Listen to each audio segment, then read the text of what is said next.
je me pose la question depuis très longtemps de pourquoi les médias dominants, qui sont au service du pouvoir et qui ne font rien sans la validation du pouvoir, ont choisi depuis le début, même d'ailleurs comme méchant et comme opposant, Tariq Ramadan pour parler au nom des musulmans de France. Je n'ai jamais compris pourquoi, parce qu'il n'est pas français. Il y a quand même, je le répète, 6 millions, je crois, de Français musulmans, qui soient d'ailleurs convertis ou originaires des anciennes colonies du Maghreb, c'est pas la question, mais il y a des tas de citoyens français de confession musulmane qui ont le niveau et qui pourraient parler au nom des musulmans de France. Tariq Ramadan n'est pas légitime de ce point de vue-là, alors il a été choisi dès le départ par le système pour faire le méchant de service. Alors moi je crois, quand on comprend le système de domination et qu'on a lu Douglas Reed, que finalement il n'y a pas deux camps. Il y a un dominant qui est en haut comme le petit œil du triangle Illuminati et qui fabrique le gentil et le méchant d'une certaine manière, qui valide le gentil et le méchant, comme il valide et Sarkozy et Hollande. Et je pense que en réalité, Tariq Ramadan fait partie du système. Il a été choisi parce qu'en fait il fait partie du système. Et je le démontre de plus en plus par son évolution. D'abord, les gens qui l'ont poussé en avant sont et les médias en France sous contrôle sioniste, même d'ailleurs pour l'attaquer, enfin leur sparring partner, et au niveau de la base, c'est les réseaux trotskistes. Hein, c'est les islamo-trotskistes et les anticolonialistes essentialistes qui l'ont fait monter. Hein.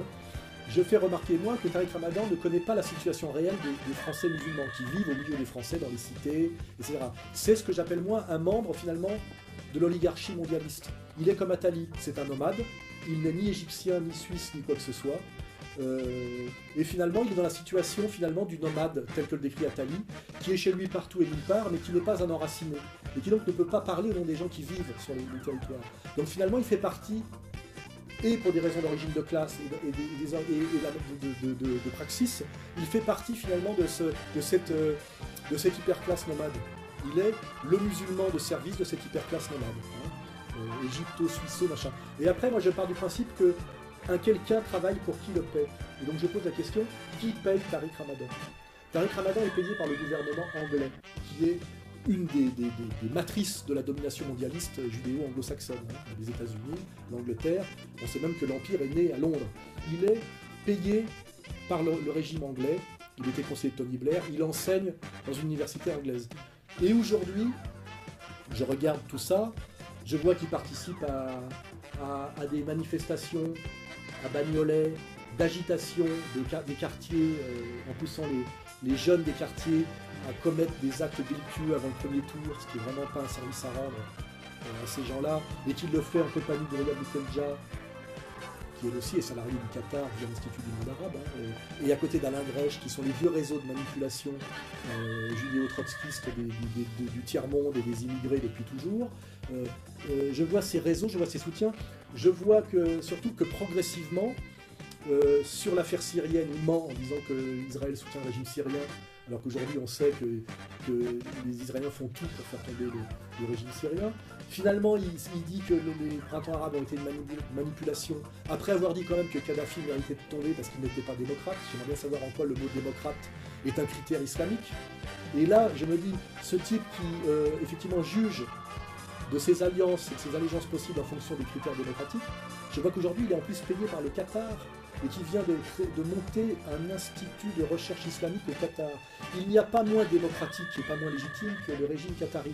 C'est un pays qui existe depuis 1971 par la volonté des Américains après avoir été le tapin des Anglais.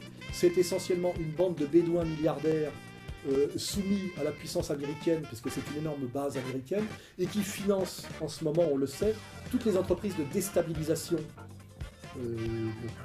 des pays traditionnellement arabo-musulmans. Ils ont financé la destruction de la Libye. Ils financent en ce moment la manipulation et la mise en place d'une 5e colonne salafiste en France pour, à mon avis, préparer une catastrophe ethnico-confessionnelle en France voulue par le pouvoir impérial sioniste pour transformer une crise économique dont est responsable Wall Street en guerre de religion. Ramadan se trouve pris dans tout ce maillage très très malsain. Ramadan aujourd'hui est payé par les Anglais et par les Qataris.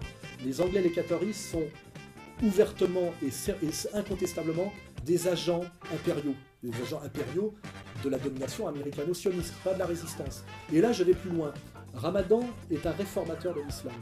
on sait qu'il est dans le projet de domination mondiale de faire ce qui a été fait pour nous les catholiques, un Vatican II de l'islam. Car en fait, l'empire mondialiste qui se soldera par le Grand Israël et la capitale mondiale à Jérusalem devra gérer quand même un monde musulman.